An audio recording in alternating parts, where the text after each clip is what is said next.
Hello everyone, welcome to all. In the previous session, we have discussed about stress strain diagram for the ductile and brittle materials. And then later, what does mean by normal stress and true stress. And then finally, what we discussed is factor of safety. And in this session, we are going to discuss about some basic problems on which are corresponding to the stress and strain concepts. So let me revise in previous session. This is the universal testing machine which is used for the to perform the tensile test as well as the compression test. So if you would like to perform a tensile test, the specimen is placed in between these two jaws here. The specimen is placed here. So if we would like to perform a compression test, the specimen will be the placed here. So whether it may be tensile, whether it may be compression, we are going to apply the load through this movable cross head only. So whether it may be tensile, whether it may be compression, this movable cross head moves in vertical direction, vertically downward direction only. Okay, it travels only vertically downward direction only. And then next,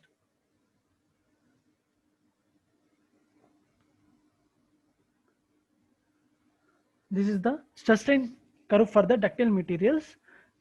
So in this graph, the A, we can call it as a proportional limit. Up to the proportional limit, the stress has maintained a constant relationship between the strain. It's nothing but the stress is directly proportional to the strain. Okay, up to the proportional limit, the stress is directly proportional to the strain. After the proportional limit, the stress, it might not be a, there is no, and this, might not be a directly proportional to the strain. Okay, it may be inversely proportional or the exponentially proportional, whatever it may be. So, and the next upper yield point, the point B, you can call it as the upper yield point, at which point where the amount of load has been stopped. Okay, the successive addition of load has been stopped, and at the particular point also, when we just maintain some constant load, there is no successive addition of load. Okay, at the particular point, even at the particular point also, there will be a significant change in deformation or the significant change in strain. So whether there is no successive addition of load also, we obtain some amount of strain. We can call it as the upper yield point. And at the lower yield point, when we goes on reducing the load, even at the reducing the load also, we can obtain some significant amount of strain. We can call it as a lower yield point. And the next of ultimate stress throughout the experiment, at which point only we obtain the maximum load. We applied the maximum load, and then correspondingly ultimate stress has been induced within the specimen. So at the particular point D only, the crack formation will be happen within the specimen, and after the successful addition of the load beyond the point D, we obtain the fracture at the particular point E. So the point E, we can call it as a fracture point. Okay, and the next, this is the graph of ductile material, and this is the graph for the brittle materials. So if you in ductile materials only, we obtain the plasticity range. So up to this is the, as we know that this is the proportional limit. From here to the up to the fracture point, there is no, there is a stage of plasticity in stage. Plasticity is nothing but whenever we remove the load, the deformation will the dimensions of the body will not bring back to its original position. We can call it as a plasticity. While even whenever the removal of load happen, the dimension of the body will bring back to its original position. That kind of property we can call it as a elasticity. And then if in case of brittle materials, there will be no plasticity in nature. Okay, the graph will be the same linear. Okay,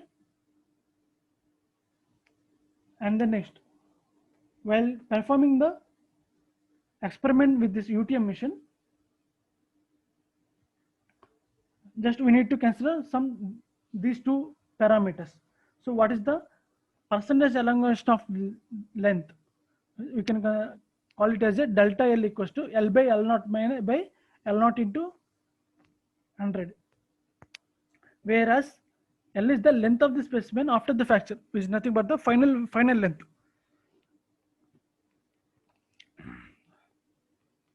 And L naught will be the gauge length or initial length. If in case of while we considering the tensile test, there will be chance of increase in length direction, and as well as at the contemporaneously there will be a chance of reduction in area. So there will be a change increase in length, but there will be decrease in area. So if we consider the increasing length, the formula will be the L minus L naught by L into multiplied by the 100. Okay, if we consider the reducing the cross sectional area, the formula will be the A naught minus AF, is nothing but the original cross sectional area minus final cross, the difference between the original cross section area and the final cross section area with reference to the original cross section area. Okay, and multiplied by the 100. You can call it as a percentage. If you just consider it as a percentage, that's why you multiplying with a 100. Cross section area of the fracture, AF is nothing but the cross section of the area of the fracture, and the A naught is the initial cross section area. And the next, Hooke's law. Hooke's law is nothing but the, up to the proportional limit, the stress will be proportional to the strain. Is nothing but the stress by strain equals to some constant. We just assume this constant, we just call it as this constant as modulus of elasticity or Young's modulus. Okay, and this Young's modulus we can always represent with this capital E. Capital E is sigma by E. Sigma is nothing but stress, and small e is nothing but the strain. Factor of safety. Factor of safety is nothing but the ultimate stress by design stress, and the ratio between the ultimate stress to the maximum working stress. Okay, and if we consider for the ductile materials, we just need to design the factor of safety for the ductile materials. So if you consider the ductile materials, the ultimate stress will be the, we just observe, we just consider the yield point, stress at yield point only, not the ultimate stress. Okay, well in case of ductile materials, well in case of brittle materials, we just consider the ultimate stress. Okay, in case of ductile material, we just consider the yield point, stress at yield point or yield stress, whether it may be upper yield stress or lower maximum situation, maximum condition, we just considering the upper yield stress. Okay, these are the factor of safety for the different kinds of loads, whether it may be dead load is nothing but the static load, and the repeated load is nothing but the is a kind of hammering. Okay, kind of action of hammering. And the impact of shock load is nothing but the is a, as we know that whenever we drop a object with a certain height, we creates some impact on the body. So through this impact, there will be sustainable deformation occurred over the body. So you can call it as the impact or shock load. These are the derivations for the some here. A little bit derivation we need to observe, which is delta L. So stress will be stress is nothing but the load by area. P by A. P should be in newtons. The area should be in mm, is nothing but the units of the P should be in newtons. the units of the cross section area, it should be millimeters, whereas the strain is nothing but the change in length by original length. So it has no units, and Young's modulus equals to stress by strain, and then stress is nothing but the P by A, and the strain will nothing but the change in length by original is nothing but the delta L by L. So while doing simplification, the capital L is equals to PL by delta L into A, where delta L is simply brings to left hand side. The formula will be the PL by AE. So we just deriving the formula for the delta L, okay, with the reference to the P length of the specimen is fixed, and the Young's model of this material will be this fixed, and cross section area will be fixed. The variation only here, P only the variable. So these are the units. It should be followed by P. It should be in newtons, and nothing but the load will be in the newtons, and the length will be the mm's, millimeters, and then A it should be in mm square, as well as the E will be the Newton per mm square, and delta will be the obtained value delta will be the in mm's. These are the important formula for the basic concepts on stress as well as the strain. The stress will be the load by area. The formula for the stress will be the load by area, and the strain is the ratio of change in length to the original length, and it has a no units. Remember guys, the in this fraction the both denominator and numerator has the same units, so that's why the both units will be getting cancelled, and then finally the strain will be, it has no units. As per the Hooke's law, Young's modulus will be the stress by strain.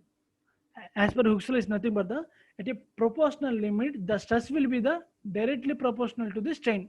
So we can Young's modulus equals to stress by strain. Units are Newton per mm square or Newton per meter square.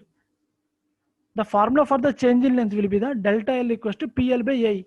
As we discussed earlier, this is the derivation for the change in length equals to PL by AE. We just considering Young's modulus equals stress by strain.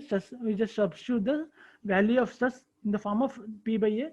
We just substitute the value of the strain in the form of delta L by L.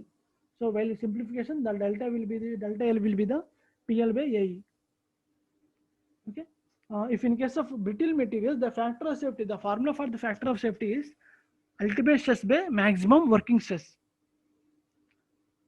In order to design for the ductile materials, where we consider the factor of safety is equals to the stress at yield point or yield stress. Okay. In most of the cases, we just consider the upper yield point as the yield stress. Okay, and with reference to the maximum working stress, at any fractions, the numerator and denominator, we have a numerator and denominator. While every situation, the denominator we just consider in the denominator as a reference point only. We just compare the denominator with reference to the numerator. At the same time, percentage of elongation is nothing but the L minus L naught by L naught is multiplied by 100. There will be change in length or change in percentage of change in elongation. And then L is the final length or length of the fracture, and the L naught is the initial length. And then percentage reduction in area. A naught minus A by A naught into 100. Okay, A naught is nothing but the initial area of the cross section, and then A will be the final area of the cross section.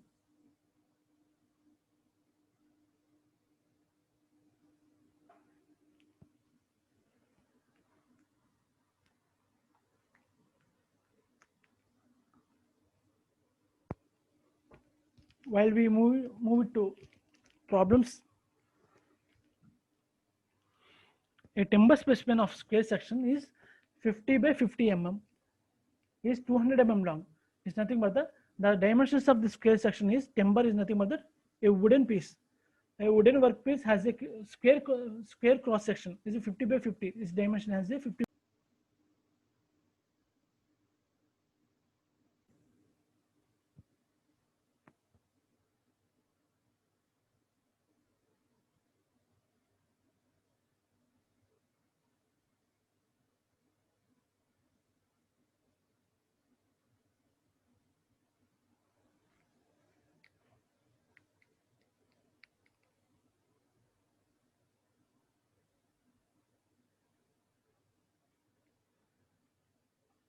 The stress will be the load by area. The load will be the 40,000 notice. The area will be the cross sectional area will be the 2,500. The obtained stress will be the 16 Newton per mm square, as we know that. And then strain will be the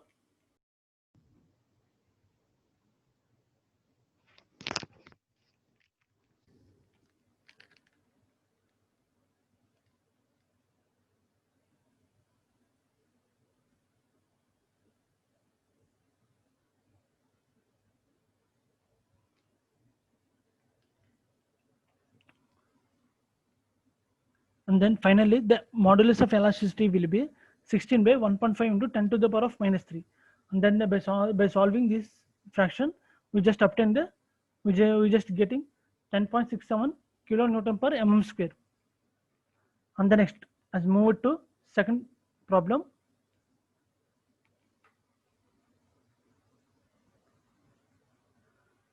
A cast iron column is in the form of a tube with internal diameter of 150 mm.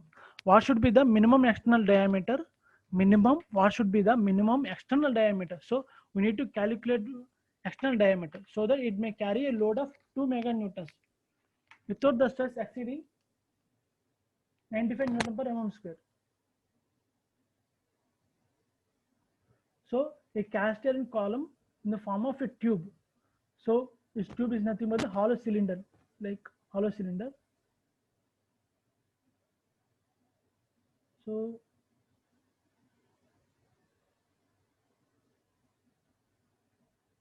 this cross section has a actual cross section area of the tube.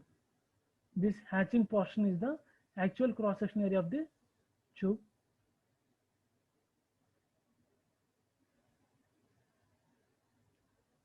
Okay, the internal diameter will be the 150 mm as he given. The load will be the 2 meganewtons as he given, and stress induced will be the what kind of stress is compressible stress. Okay, the compressible stress will be the 95 Newton mm square as he given, where the stress exceeding is here. Though the stress is equal to P by A, as we know that. Now we can just obtain the A value by substituting this stress as well as the P. By solving these two, this fraction, we just get a 2.105 into 10 to the power of 4 mm square as a cross sectional area. So what we need to calculate is we would like to calculate the minimum external diameter. We need to calculate. Okay, so in order to calculate the external diameter, what is the we know only cross section area, and at the same time internal diameter.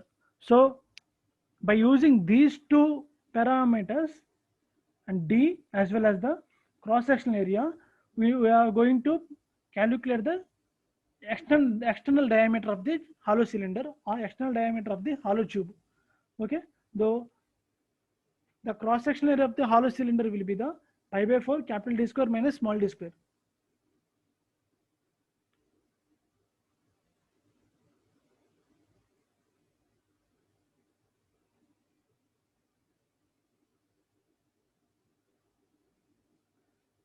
So by substituting all these formula, all these values, and we just at the end we just getting 322 mm. Okay, 222 mm as the external diameter of the tube, and then that's it. While moving to third problem, a metal bar 200 mm long and cross sectional area will be the 25 mm square. A length of the bar is 200 mm long and the cross sectional area will be the 25 mm square.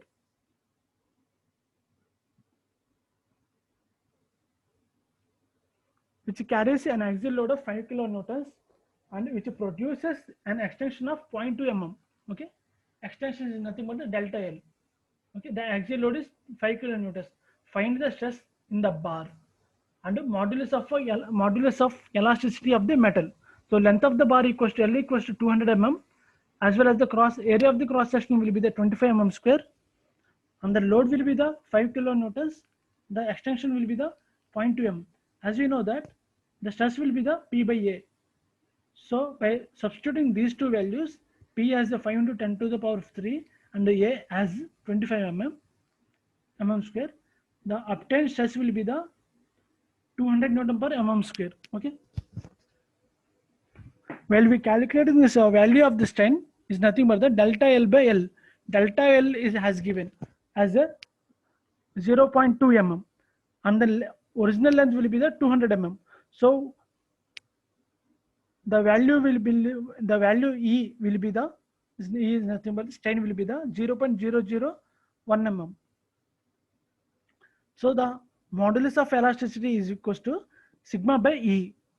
Sigma by E. The value of the sigma is 200 Newton per mm square, and the strain will be the 0.001 mm. So by simplification this fraction, we just getting a 2 into 10 to the power of 5 Newton per mm square as a modulus of elasticity. It's so simple. And then next, just move to next problem. The piston of a system, the piston of a steam engine is 300 mm diameter. Okay, we have a steam engine here.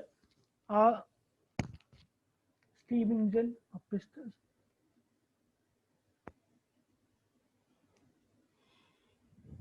So it's nothing but the is just a hollow cylinder. Within hollow cylinder is some piston is going to be reciprocating within the cylinder. This is the steam engine and this is the piston. Okay, and in the interface of this steam engine, the piston will be the reciprocating. Okay, so the steam pressure will be the 1 Newton per mm square. So with the steam pressure means nothing but the where this is the steam. The steam pressure will be the 1 Newton per mm square. Find the stress in the piston rod and change the length of the piston rod. Find the stress while we applying a pressure of 1 Newton per mm square as a load upon the piston. Okay, upon the piston, we need to calculate the stress on piston rod. Okay, and as well as the change in length of the piston rod. So while we applying the load on the piston, there will be a change in length. So we need to calculate that change in length. So the length of the piston rod is 800 mm. The length of the piston rod will be the 800 mm. And then take E equals to 205 kilonewton per mm square. As we know that the modulus of elasticity will be 205. We need to convert it from kilonewton per mm square into the Newton per mm square. Okay, and the steam pressure is the nothing but the load. Load will be the P is equals to 1 Newton per mm square.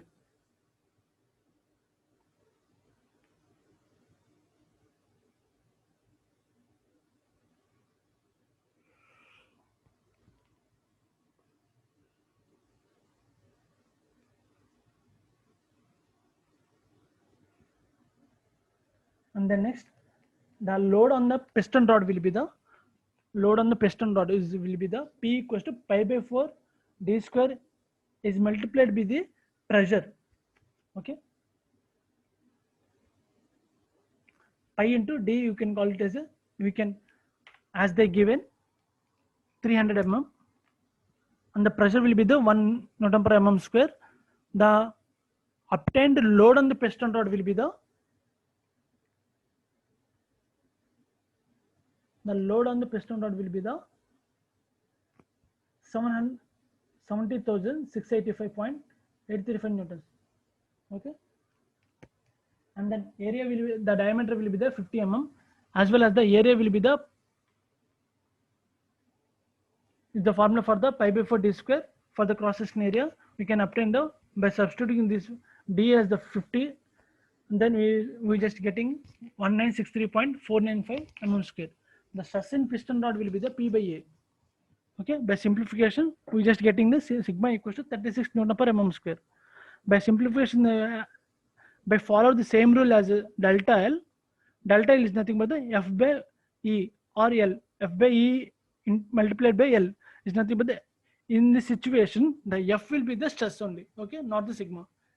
F is same as the stress. Okay, the final will be the final answer will be the 0.1405 mm, and then move it to the next example. A steel wire working a signal is 75 mm long, 750 mm long, 750 meters of long, and 5 mm in diameter. Okay, the length of the steel wire will be the 750 meters of long. Okay, so long, and the diameter it has a diameter of 5 mm, assuming a pull of 1.5 kilonewtons. So the load will be the 1.5 kilonewtons is required to operate the signal. Okay, find the moment which must be given to the signal box and end of the wire. If the moment of the signal end is to be the 175 mm, so take modulus of elasticity will be the 2 lakh mega Newton per meter square. So what they have given is, so I have a wire as a length of 750 mm. I have a wire is a length of 750 mm, 750 meters, and has a diameter of 5 mm, assuming a pull of 1.5 kilonewtons. Pull is nothing but the is like this direction. A pull of 1.5 kilonewtons has been applied upon the body, and the next the moment of which must be given to the signal box end of the wire. If the moment of the signal end is to be 175 mm, is nothing but the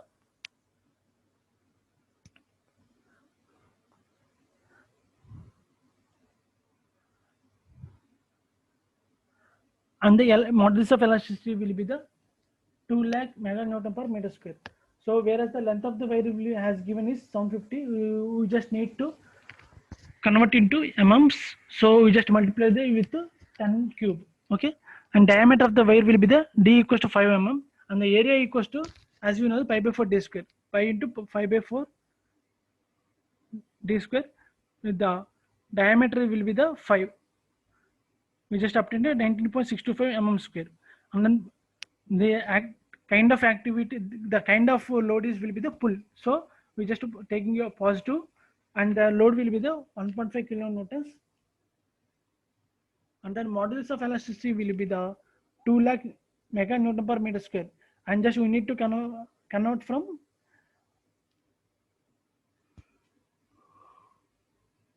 mega Newton per meter square into the Newton per mm square. And the next elongation of the wire will be the PL by AE. So as by substituting all these values, we just obtain we just getting a delta L value as 286.62 mm. The movement of the signal box is nothing but the delta L plus movement of the signal end. So what is the change in length will be the 286.62 is additional to the movement of the signal end is 175 mm as they given in problem. Okay, there will be a total movement of the signal box. So what is the due to the load of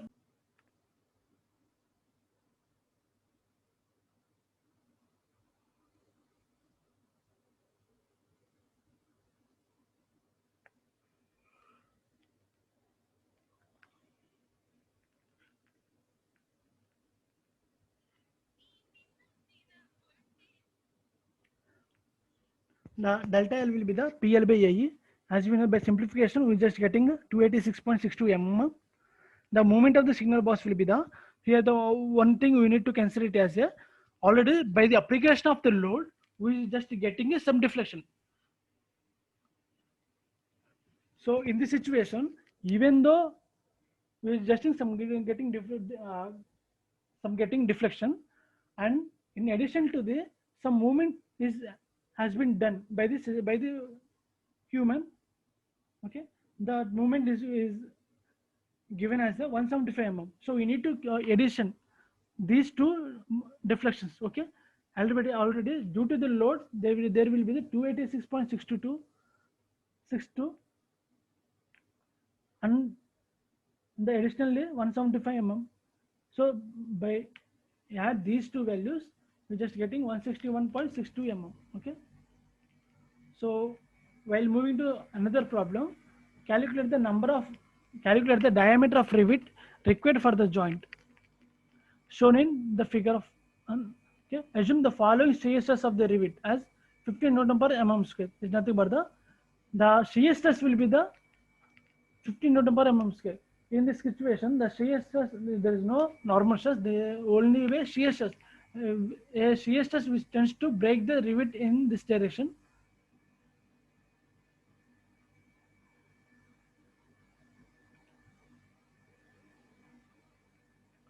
In this direction, so the cross sectional area will be the diameter of the rivet. Okay, so here the W equals to 15 kilonewtons. As we know that the allowable shear stress will be the 15 Newton per mm square as they given in the problem, and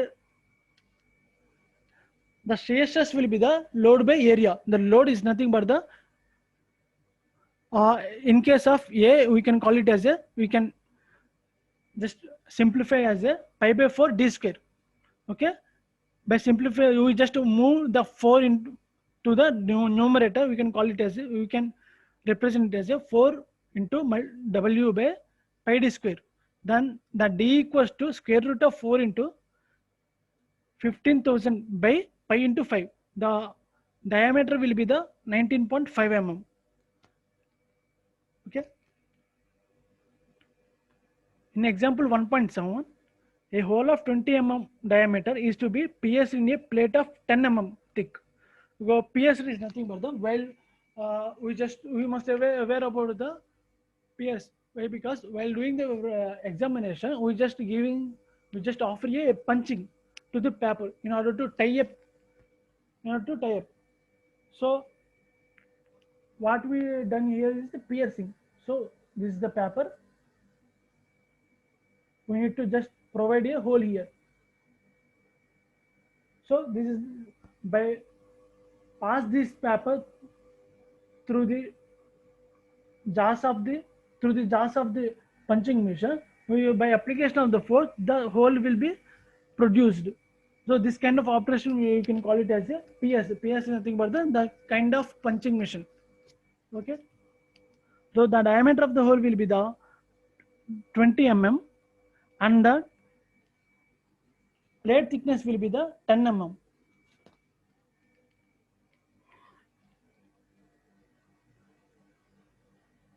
The ultimate shear stress will be the 400 Newton per mm square. Though the shear stress required to cut the plate is usually taken as the ultimate shear strength of the plate material. So there's nothing but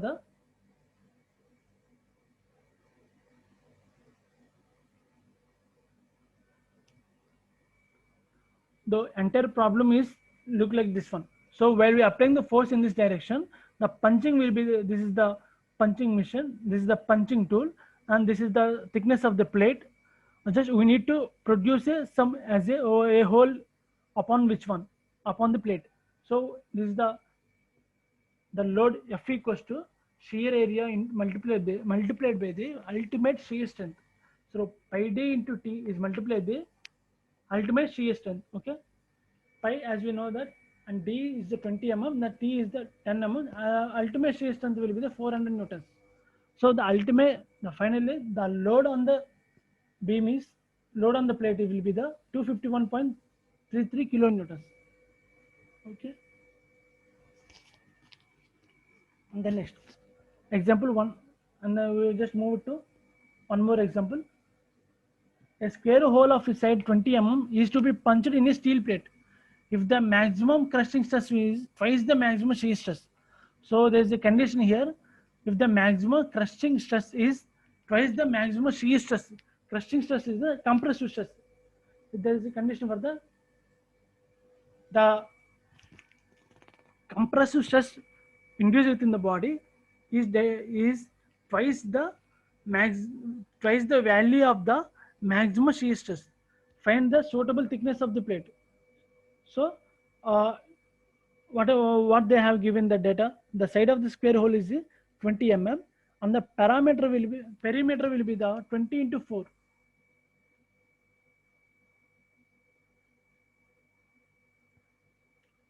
The perimeter will be the 20 into 4. The answer will be the 80 So then P equals to force required to punch, and then T is the thickness of the plate. So while we consider the crushing, the P equals to sigma C by A. As we know that the the P will be the 400 in sigma C. In case of considering the shear, the PV equals to sigma into shear area, tau into shear area. Tau is multiplied by 80 into T. So by equating 1 and 2 answer, the thickness of the plate will be the 10 Okay.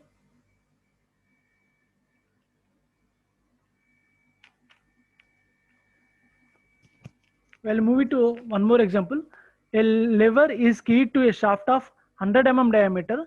The width of the key will be the 10 and the length will be the 50 If the shear stress in the key is not to the exceeding 80 Newton per square, find the local that can be applied at a radius of 1 meter. So a lever is keyed to a shaft of 100 diameter. The width of the key will be the 10 Okay. The diameter of the shaft will be the 100 diameter. The width of the key is 10 The length of the key is the 50 Okay. If the shear stress in the key is not exceeding 15 Newton per square, find the load that can be applied at the radius of 1 meter. Find the load applied at the radius of 1 meter, not just the point of application. Okay. The diameter of the shaft will be there D equals to 100 as they given in the data. Width of the key equals to 10 and the length of the radius of the arm equals to 1000 Length of the arm is nothing but the from this is the distance between these two centers. And then turning moment on key equals to P into 1000. The resting moment of the key equals to shear area into shear stress into radius of the sheet, radius of the shaft. So W, L, tau, and multiplied by the d by 2. So by substituting these values, equating the torque to resisting moment. P is nothing but P into multiplied by 1000 is equals to P into 50 into 80 into 100 by 2. The final P will be the 2000 newtons.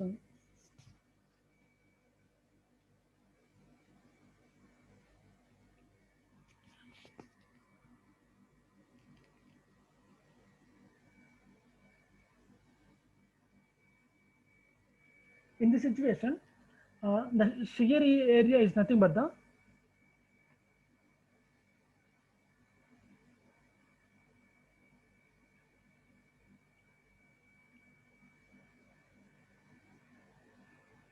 in this situation, the shear area is nothing but this is the W,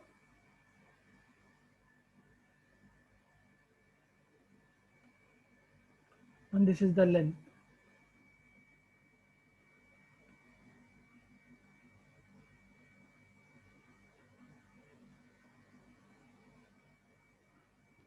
While applying the load in this direction, the cross-sectional area will be the W into L. Okay.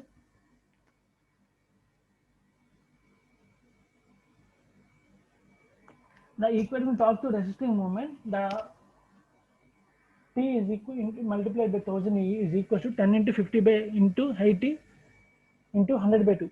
The P will be the 2000 newtons.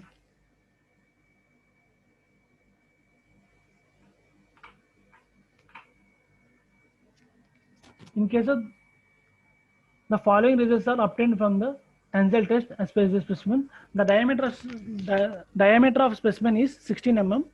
The gauge length will be the 80 mm. The extension of a load will be the 75 kilonewtons is 0.15 mm. A load at a yield point will be the 90 kilonewtons. The maximum load will be the 130 kilonewtons, and then this is the data given as in the problems. So what we need to calculate is Young's model of the material and ultimate stress and the working stress, and takes factor of safety as 3, the percentage elongation and the percent of radiation. We just substitute all these values uh, in the formulas. Okay, as we know that Young's modulus of elasticity is obtained by the ratio between the stress and strain. So we need to calculate the stress as well as the strain. By calculating the stress, we need to this kind of parameters we need to necessity we need in order to calculate the stress area. At the same time, through this area, the stress will be calculated, and then strain will be the calculated by the change in length. So Young's modulus equals to stress by strain. As we know that the stress at yield point will be the 10 into 10 to the power of 3,